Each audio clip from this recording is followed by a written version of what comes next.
In the late 1990s and early 2000s, the 3D platformer genre was unstoppable. Memorable games like Mario 64, Spyro the Dragon, Crash Bandicoot, and Jak and Daxter constantly hit store shelves and became instant new classics. These early 3D platformer icons shaped the genre and wider industry. However, there's one platformer released during this period that tragically feels like a forgotten, discarded treasure in 2025, especially when compared to its competitors, and that game is Rayman 2: The Great Escape. You see, Rayman 2 has been released a staggering 8 times at this point, not even counting the confusingly named Rayman 2 releases on Game Boy. Yet somehow, incredibly, there isn't a single definitive version today that is both widely available and in an acceptably playable state. And somehow all 8 versions of this game deviate from one another in terms of content, presentation, features, quality, or all of the above. So let's revisit the absurd history of this game, try to explore why it's in such a sorry state in 2025, and analyze its competitors to understand how this situation could best be resolved. As a side note, I only own the N64, PS2, and PC versions of this game currently, so most of the video here was captured on PS2 to provide a decent visual presentation. More on that later. I also want to emphasize that this video focuses on licensed releases available to the masses across official consoles and PC storefronts. So yes, this game lives on to some degree through third-party emulators. But a big focus here is just how badly this game has been managed by publisher Ubisoft and their platform accomplices, and the options to fix all this. Rayman 2: The Great Escape is an amazing game, probably my second favorite 3D platformer from the 90s after Mario 64. You play as Rayman, the limbless hero with floating hands and detached feet, fighting to save the world and his awkward friends from the terrible pirate army. You jump and race and battle across a couple dozen or so fun levels to save the day.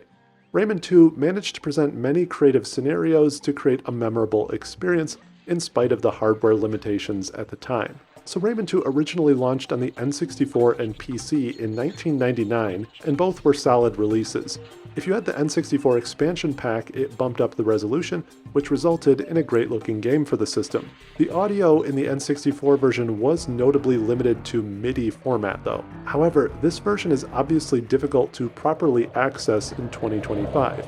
Simply acquiring an N64 expansion pack, the game itself, a controller memory pack, and a quality display adapter to go from composite or S-video cables to modern TVs is an expensive and tedious endeavor for all but the most dedicated retro players. The PC version offered a similar experience in terms of content, but with improved graphics and audio.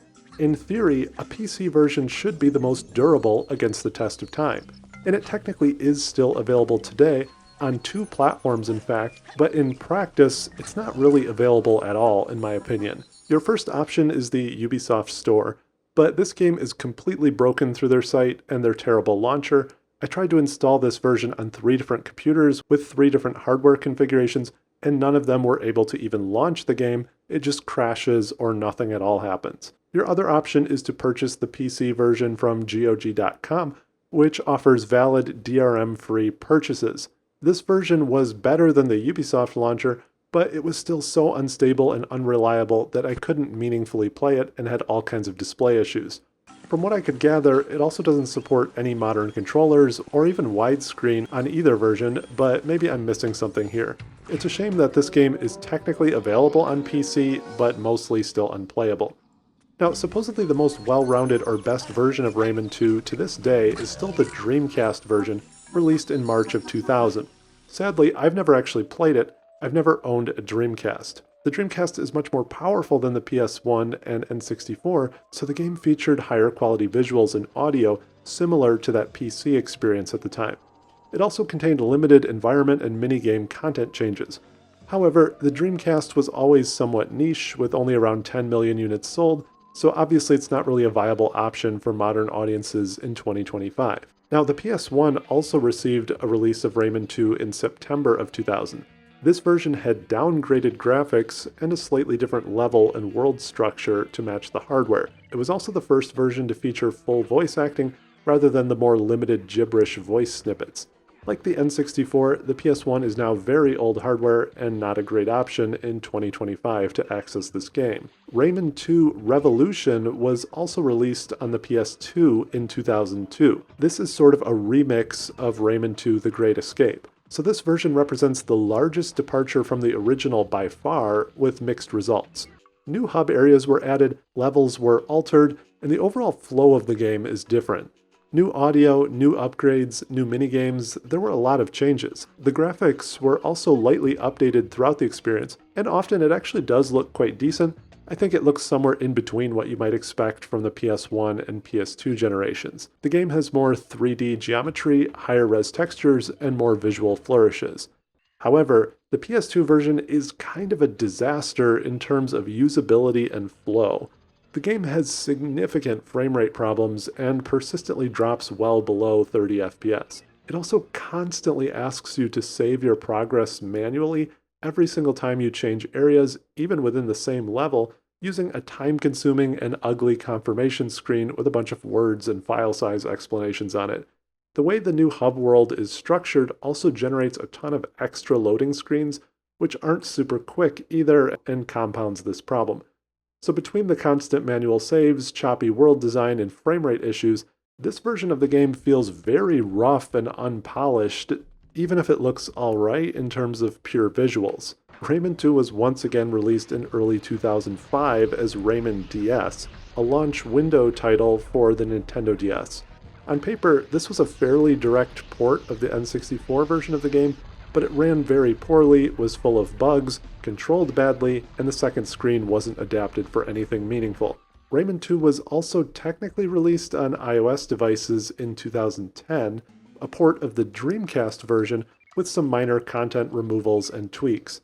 This version has long since been removed from the App Store though, and is no longer available. And finally, Rayman 2 was again repackaged as a troublesome launch window title for the 3DS, this time called Rayman 3D. This was another port of the Dreamcast version that unfortunately suffered from performance problems and glitches again. So the real point of all this is that we've had so many releases of Rayman 2, yet somehow none of them are accessible on modern platforms in 2025, and all of them vary in content, quality, and visuals. There's simply no definitive version today. Even the current PC versions are barely worth mentioning. This mess becomes even more depressing when you compare it to the treatment Rayman 2's direct competitors received. Many notable platformers from that time have received high-quality ports or even full remakes across multiple platforms to keep them alive. For instance, the entire Crash Bandicoot trilogy saw something of a rebirth with the excellent remakes developed for modern consoles. These are beautiful-looking games that were generally well-received. They even led to the release of Crash 4, a new entry in the series that hadn't seen a new release in decades. The Spyro Trilogy also received the same faithful remake treatment. I personally really enjoyed these remakes, and all three are great games. The visuals are truly impressive, and the games feel both modern and retro in the best way.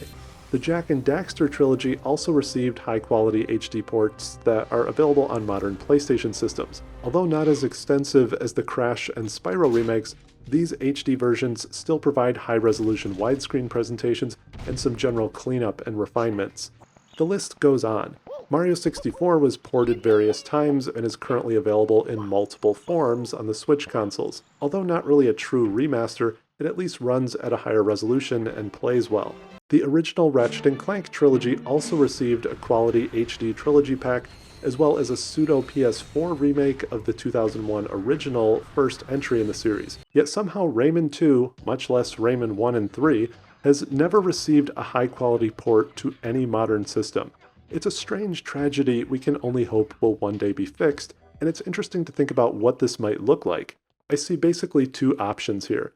The first option would be to essentially take the original optimal Dreamcast or PC version and port it to modern systems and improve compatibility. Provide widescreen presentation with higher output resolution, some minor texture cleanup and control options, and this game would still be a great experience.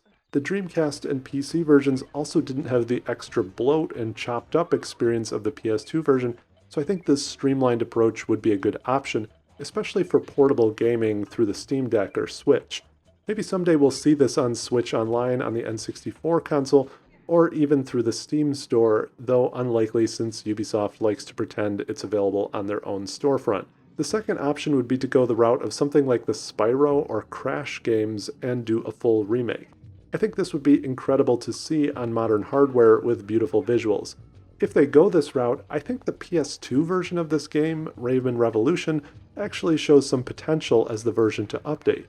They can take the hub world and make it more beautiful, and add some more interesting details, and reduce all that choppiness through fast load times, autosave, and seamless environment transitions. I think the hub world could look something like the awesome hub worlds in Spyro, which are enjoyable just to run and jump around in. Unfortunately, Rayman is still owned by Ubisoft, which has become a notoriously troubled publisher struggling with financial and development woes. Somehow this company has the resources to endlessly churn out massive Assassin's Creed repeats, but none of the resources to release a quality HD port of an old classic during the last 2 decades.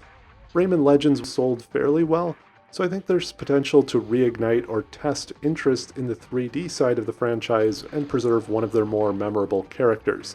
So what are your thoughts here? Did you enjoy Rayman 2? And are you sad to see the state that it's in now? What would your ideal modernization of the game or trilogy look like? Please hit those subscribe and like buttons and leave a comment below.